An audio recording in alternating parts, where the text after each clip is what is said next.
I'm so lovesick, I miss the chicks with rubber tips and the dogs that can waddle them down the walkway. I'm saying it's cutthroat. Yeah, it's just the membrane that we all serve for American minutes. If you won the lottery, what would you do?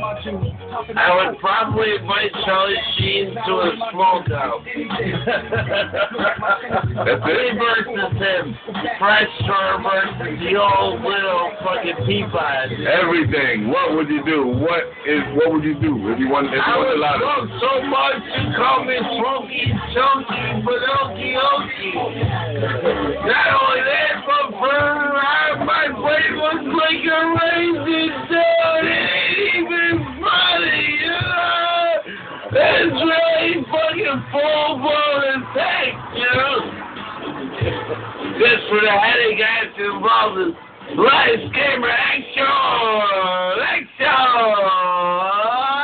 Hey! Sorry about I get the leads. It's alright. Everything's club 5, you know? Hey! I get the leads. Everything's alright. Club 5, you know? Alright, so this light's bugging me out now. It's daytime, you know?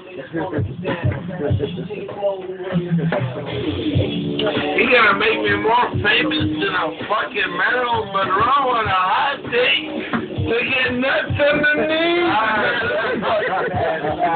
Holy shit, that was reality, you know? He's thinking to myself, I said, what can it be? What can it be? He wants to go bowling, you know? You guys super inside the price of my team. But you're wanking, you know? And y'all get a little riddle going. I don't know quite what it is. You know, what it is, what they think, you know. Everything's a holiday. Thank God for Toe Wolf.